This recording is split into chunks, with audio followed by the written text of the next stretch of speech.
Shalom saudara yang terkasih dalam Kristus Yesus. Salam jumpa dalam program Tuhan adalah Gembalaku. Saudara, kalau kemarin kita berdiri di kaki salib, hari ini kita akan bersama-sama merenungkan tentang Paskah. Esok kita akan merayakan hari kebangkitan Tuhan Yesus. Dan kita akan melihat sebuah kubur yang kosong.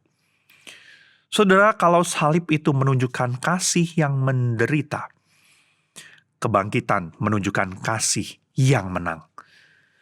Saudara, kalau esok kita akan merayakan hari Paskah, Paskah itu bukan sekedar peringatan bahwa Yesus sudah mati, tetapi Paskah adalah perayaan bahwa Yesus itu hidup, dan itu mengubah segalanya. Karena itu mari kita bersama-sama membaca dari Yohanes 20 ayat yang pertama. Dikatakan pada hari pertama minggu itu, pagi-pagi benar, ketika hari masih gelap, pergilah Maria Magdalena ke kubur itu. Dan dia melihat bahwa batu telah diambil dari kubur. Kemudian 1 Korintus 15 ayat 54 dan 55. Dikatakan, dan sesudah yang dapat binasa ini mengenakan yang tidak dapat binasa, dan yang dapat mati ini mengenakan yang tidak dapat mati, maka akan genaplah firman Tuhan yang tertulis. Maut telah ditelan dalam kemenangan. Hai maut, di manakah kemenanganmu? Hai maut, di manakah sengatmu? Saudara, bayangkan sebuah pertandingan yang tampaknya sepertinya hasil akhirnya sudah terlihat jelas. Pasti kalah. Skor tertinggal jauh. Waktu sudah hampir habis. Para pendukung mungkin sudah mulai pulang satu demi satu karena kecewa dan mereka merasa tidak mungkin menang. Namun di detik-detik terakhir terjadi pembalikan yang luar biasa, sesuatu yang sepertinya mustahil. Gol kemenangan tercipta. Yang tadinya kalah justru menang. Saudara, itulah Minggu Paskah.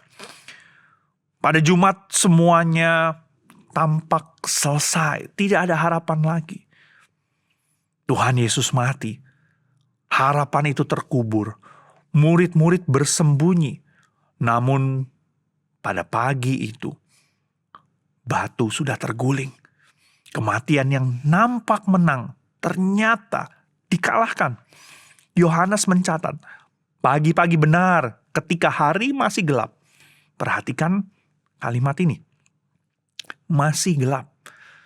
Secara harafiah hari belum terang. Para murid masih dalam kegelapan duka dan kebingungan. Namun justru saat masih gelap, terang kebangkitan itu sudah terjadi. Maria datang dengan hati yang hancur. Ia tidak datang untuk merayakan. Ia datang untuk meratapi. Tetapi yang ia temukan bukan sebuah tubuh yang terbaring, jenazah yang tertidur. Ia menemukan kubur yang kosong. Batu itu terguling. Bukan supaya Yesus bisa keluar. Batu itu terguling supaya kita bisa melihat ke dalam bahwa ia sudah bangkit. Dan Paulus kemudian berseru, maut telah ditelan dalam kemenangan. Saudara, ini bukan metafora indah. Ini pernyataan revolusioner. Selama ribuan tahun, maut adalah musuh terbesar manusia. Tidak ada yang lolos dari maut itu. Tidak ada yang menang melawan maut itu. Tetapi Yesus masuk ke dalam kematian. Dan dia keluar sebagai pemenang. Kasih yang tuntas bukan hanya rela mati. Kasih itu bangkit. Kasih itu memberi hidup. Jika Yesus hanya mati, ia adalah seorang martir. Tetapi karena ia bangkit, ia adalah Tuhan. Saudara, kebangkitan bukan hanya sebuah berita tentang masa lalu. Kebangkitan adalah kuasa untuk hari ini. Mungkin ada bagian di dalam hidup saudara yang merasa mati. Harapan yang terkubur, doa yang tidak terjawab, relasi yang rusak, iman yang mulai melemah.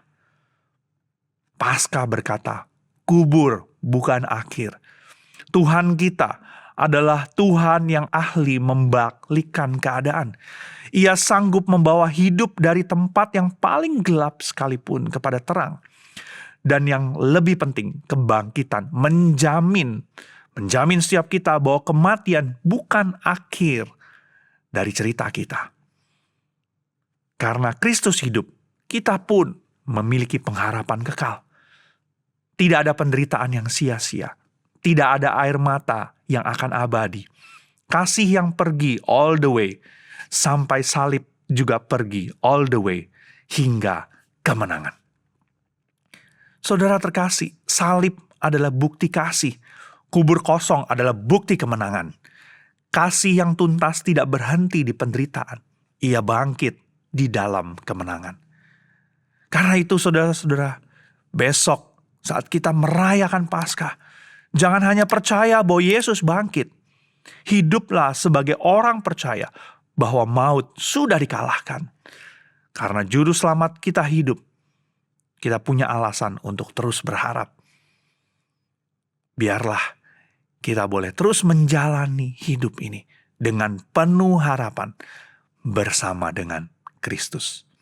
Mari kita bersatu dalam doa. Ya Tuhan, biarlah setiap kami boleh ingat bahwa kematian bukan akhir dari hidup setiap kami. Karena di dalam Engkau ada kehidupan. Setiap kami yang percaya kepada Engkau, kami memiliki jaminan akan kehidupan kekal itu.